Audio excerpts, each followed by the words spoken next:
Hello, good morning, welcome to the channel. My name is Tarun Gandhi. Global market से शुरुआत करते हैं, स्टार्टिंग विद द यूएस में मिला जुला सा ट्रेड रहा, जहां पे डाउ एक्चुअली अगर देखना चाहे तो 450 पॉइंट्स ड्रॉप हुआ from the top and close flat, but Nasdaq close 2% lower.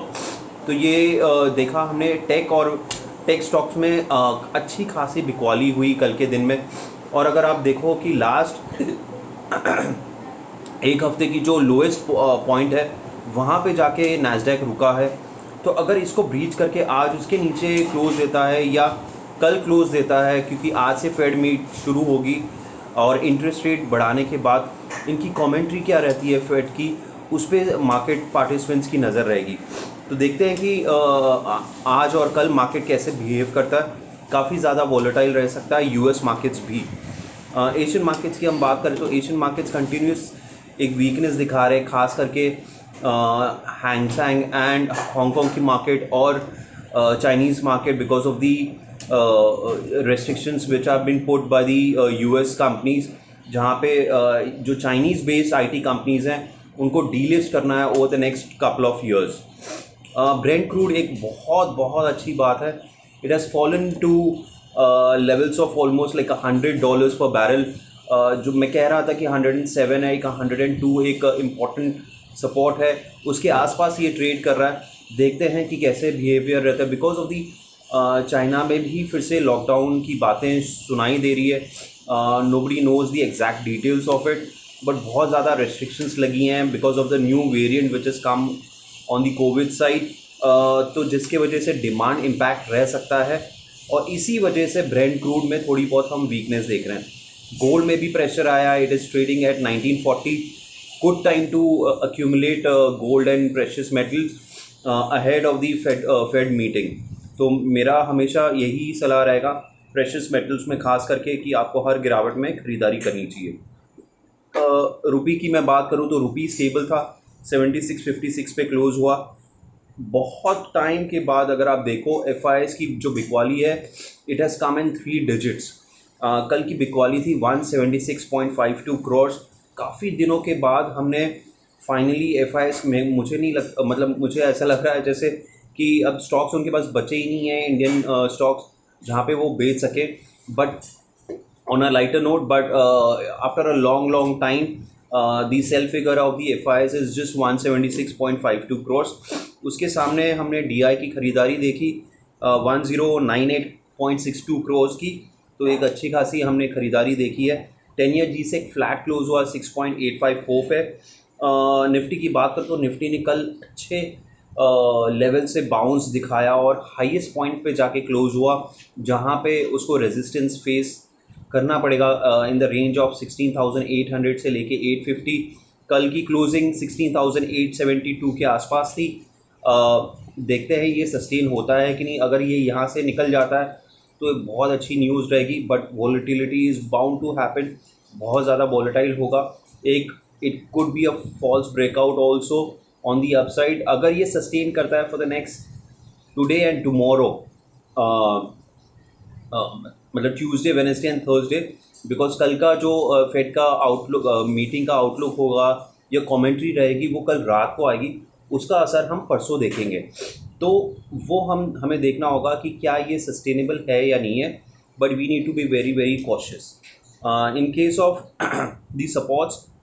Nifty का जो इम्पोर्टेंट सपोर्ट है वो 16,400 है, रेजिस्टेंस 16,900 के आसपास है। जैसे मैंने कहा, 2 दिन की मीट, फेड मीट आज से शुरू हो रही है डिस्कशन के लिए on how the interest rate need to be increased, और उसके बाद कमेंट्री कैसे रहती है। चौथी चीज़ है कि 4th round of Ukraine Russia की जो डिस्कशन है वो आज एक्सपेक्टेड है। उसके साथ साथ यूक्रेन के जो प्रेसिडेंट हैं वो यूएस असेंबली को एड्रेस करेंगे, तो वहाँ पे भी लोगों की नज़र होगी। तो ये बहुत सारे न्यूज़ हैं जिसके बेसिस पे मार्केट रिएक्ट करेगी। Coming to the stocks, because of the low crude oil prices, the beneficiaries is again the, जहाँ पे वो crude oil is the raw material. तो एशियन दी पेंटिंग इंडस्ट्रीज जैसे Berger paints, Shalimar paints, Asian paints, ये beneficiary रहेंगे। उसके साथ साथ हम cement companies would be also the beneficiaries out of it, तो वहाँ पे आपको नज़र रखनी चाहिए। अच्छा खासा करेक्शन हमने देखा है। उसके साथ साथ ऑटो कंपनीज, वहाँ पे भी आप नज़र रखिए, जहाँ पे मारुति, टाटा मोटर्स, अशोक लेलैंड, ये बहुत सारी कंपनीज अच्छा खासा करेक्शन देके हम नीचे लेवल्स पे ट्रेड कर रहे हैं। प्रेशर में क्या रह सकता है कि मेटल स्टॉक्स, बिकॉज हमने देखा कि लास्ट कपल ऑफ डेज में metal stocks have corrected globally.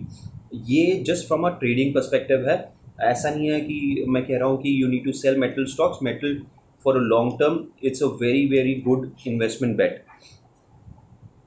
Coming to the other stocks, जहाँ पे मुझे अभी भी वैल्यू बाय रखती है, और ये पहले भी मैंने मेंशन किया है, UPL have bought certain the promoters have bought certain shares in the open market, तो ये धीरे धीरे एक्यूमुलेट कर रहे हैं। इन्होंने पहले से ही डिसाइड किया हुआ है मैक्सिमम ये मार्केट से 875 रुपीज़ पे शेयर्स खरीदेंगे, तो वो धीरे धीरे एक्यूमुलेट कर रहे हैं। आज का जो क्लोजिंग कल का जो क्लोजिंग था वो 730-31 पे था, तो बहुत दूर है जहाँ पे वो कंफर्टेबल है बाय करने के लिए। तो वो अगर इसी वैल्यू पे उनको सारी स्टॉक्स जितना उनको खरीदना है वो मिल जाता है, तो they don't want to wait till 875, वो सारे ही स्टॉक्स धीरे धीरे करके एक्यूमुलेट करेंगे। और एक इम्पॉर्टेंट चीज़ है, HDFC bank did very well yesterday, because after a long time उनको क्रेडिट कार्ड इशुएंस की परमिशन मिली है from the RBI, so which is a very very good news for the HDFC bank, so that did well. TCS का buyback का last that is 23rd, तो आप उस पर नज़र रखिए। जिन्होंने भी 23 फरवरी तक जिनके पास TCS के शेयर्स है उनके डीमैट में they can tender their shares if they want to, और मुझे लगता है यहाँ पे टेंडर करके यू कैन सी, अगर उसी वैल्यू पे, अगर आपको नीचे वैल्यू पे अगर मिल रहा है 36, 37, 38 over the next few days, तो ये अच्छा प्राइस लेवल है। अगर फॉल पे भी अगर आपको मिलता है तो 3500 is not a bad price to enter. उसके साथ साथ जो बाकी स्टॉक्स अच्छे लगते हैं जैसे रिलायंस हो गया, मैं कंटिन्यूसली मेंशन कर रहा हूँ, यहाँ पे आपको नज़र रखनी चाहिए। Banking stocks did well yesterday, so the high beta counters did well, तो जो एक कैचअप सी रैली थी, ओवरसोल्ड टेरिटरी में मार्केट चला गया था, वहाँ से बाउंस बैक दिखा रहा है, but slowly steadily will hit the resistance level. देखते हैं कि उसको सरपास करके can it sustain. So the next couple of days for the market is very critical to show the direction over the next month और so, तो वहाँ पे सारे मार्केट पार्टिसिपेंट्स की नज़र रहनी चाहिए इस टाइम पे। ये कुछ स्टॉक्स हैं जो आप देख सकते हो, आप अपने पोर्टफोलियो में ले सकते हो, बट मेरा अभी भी एडवाइस रहेगा, बी कॉशियस। जितना आप ट्रेडिंग कम करोगे वो आपके लिए ही बेटर रहेगा। इन्वेस्टमेंट अगर आपको पोर्टफोलियो बिल्ड करना है तो this is the best time to accumulate stocks. So इसी व्यू के साथ I will close this video. अगर ये वीडियो आपको अच्छा लगा तो प्लीज़ लाइक एंड सब्सक्राइब कीजिए, अपने फ्रेंड्स फैमिली मेम्बर्स में शेयर कीजिए, अपने ग्रुप्स में शेयर कीजिए, और उसके साथ साथ अगर आपके कोई विचार या सुझाव है you can mention in the comment box. So thank you so much.